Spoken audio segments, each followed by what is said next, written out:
नमस्कार दोस्तों, स्वागत है आपका हिंदी नॉलेज शो में। तो दोस्तों, अमेरिका की संसद में एक बहुत ही बड़ा और ऐतिहासिक बिल लाया जा रहा है जिसका नाम है चाइना लाइड पीपल डाइड एक्ट, यानी कि चीन ने झूठ बोला और दुनिया मारी गई। और इस बिल का उद्देश्य है चीन को कोरोना के लिए जिम्मेदार ठहराना। हालांकि आप कहोगे कि यार अब तो दुनिया को कोरोना से उभरे हुए भी 1.5-2 साल हो चुके हैं, अब इस बिल को लाने का क्या फायदा। तो आपको बता दूं कि यह बिल इतना लेट इसलिए आया है क्योंकि अभी तक अमेरिका की संसद में राष्ट्रपति जो बाइडेन की पार्टी का बहुमत था, लेकिन अब से कुछ ही महीने पहले अमेरिका में मध्यावधि चुनाव हुए हैं और वहां पर डोनाल्ड ट्रंप की पार्टी का बहुमत आ चुका है। ऐसे में वो इस बिल को ला रहे हैं और पूरी संभावना है कि ये बिल अब पास भी हो जाएगा। हालांकि आप कहोगे कि अगर ये बिल पास हो भी गया तो इससे हो ही क्या जाएगा, तो मैं आपको बताता हूं। तो देखिए, सबसे पहले तो इस बिल में सबसे बड़ा प्रावधान ये है कि अमेरिका की जो फेडरल गवर्नमेंट है, यानी कि जो केंद्रीय सरकार है, उसने कोरोना से निपटने में अब तक 4.5 ट्रिलियन, एग्जैक्टली बताऊं तो 4.6 ट्रिलियन डॉलर खर्च किए हैं, जिससे कि अमेरिकी सरकार पर कर्ज बहुत ज्यादा बढ़ गया है। और ये रकम कितनी ज्यादा बड़ी है, उदाहरण के लिए भारत की टोटल जीडीपी 3.5 ट्रिलियन है, ब्रिटेन की टोटल जीडीपी 3.2 ट्रिलियन है। यानी कि अमेरिका ने कोरोना से निपटने में भारत और ब्रिटेन की जीडीपी से भी ज्यादा खर्च कर दिया है। अब होगा यह कि इस बिल के अनुसार 4.6 ट्रिलियन डॉलर जो अमेरिका ने खर्च किए हैं वो चीन अमेरिका को देगा हर जाने के तौर पर। यह एक तरीके का जुर्माना होगा।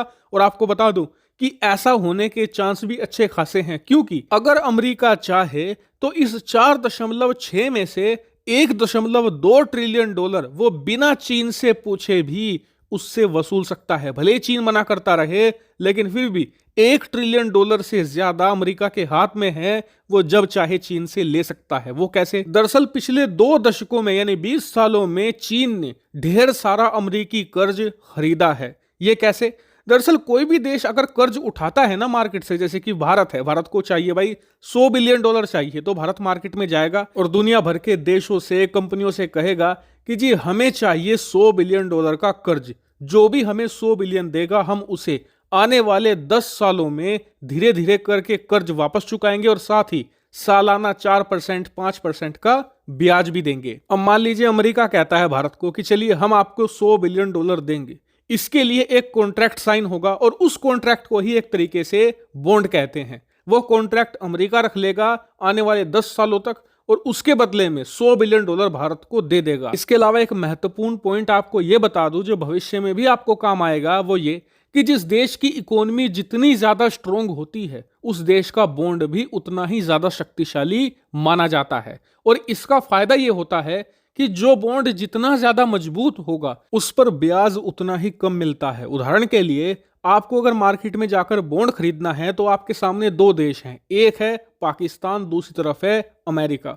अमेरिका आपको कहेगा कि जी देखिए आप हमारा बॉन्ड खरीदेंगे ना तो हम आपको ब्याज देंगे 1%, 2%, लेकिन आपके पैसे सुरक्षित रहेंगे, आपके पैसे नहीं डूबने वाले। वहीं दूसरी तरफ पाकिस्तान है जिसकी इकोनॉमी बिल्कुल बर्बाद हो चुकी है। वहां पर अगर आप बॉन्ड खरीदोगे ना तो बॉन्ड पर आपको ब्याज तो मिलेगा 10%, 12%, लेकिन आपके पैसे की गारंटी नहीं है। क्या पता पाकिस्तान की इकोनॉमी 6 महीने बाद, साल भर बाद डूब जाए। और यहीं पर शुरू होती है गवर्नमेंट इकोनॉमी। दरअसल दुनिया भर के देश जब भारी मात्रा में सामान का एक्सपोर्ट करते हैं, पैसा कमाते हैं, तो उस पैसे को अलग अलग जगह निवेश किया जाता है। थोड़े पैसे से सरकारें गोल्ड खरीदती हैं, थोड़ा फॉरेक्स रिजर्व के रूप में रखती हैं, यानी कि विदेशी मुद्रा के रूप में, और थोड़ा बॉन्ड मार्केट में निवेश करती हैं। और इसमें सबसे बढ़िया ऑप्शन होता है अमेरिका का, क्योंकि अमेरिका का बॉन्ड सबसे ज्यादा सेफ माना जाता है। इसीलिए पिछले 20 सालों में चीन ने बहुत सारा पैसा जो कमाया है एक्सपोर्ट कर करके, उसमें से एक बहुत ही बड़ा चंक इन्होंने अमेरिकी बॉन्ड में निवेश किया है, यानी कि अमेरिका को कर्ज दिया है। और ये टोटल आंकड़ा बैठता है 1.2 ट्रिलियन डॉलर का। इससे आप समझ सकते हैं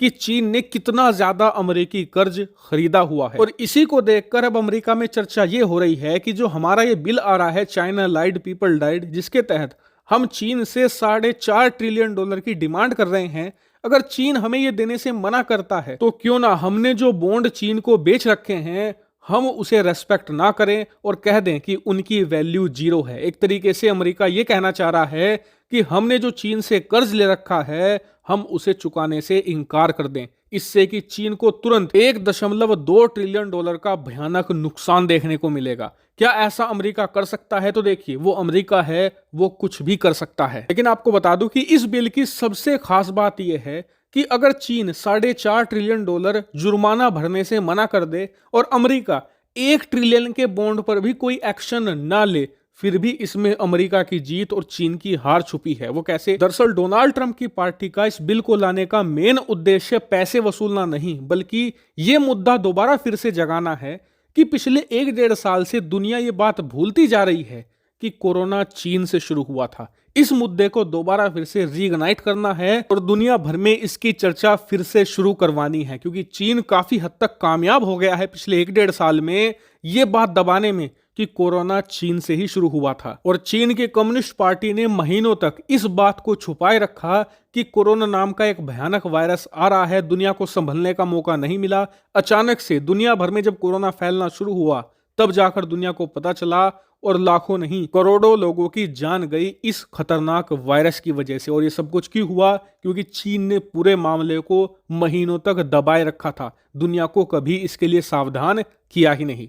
इसी मुद्दे को उठाना इस बिल का मेन उद्देश्य है। अब देखने वाली बात यह है कि रिपब्लिकन पार्टी इस मुद्दे पर कहां तक कामयाब रह पाती है। हालांकि इस पूरे मामले पर आपका क्या मानना है, कमेंट करके जरूर बताएगा। Thank you very much for watching video.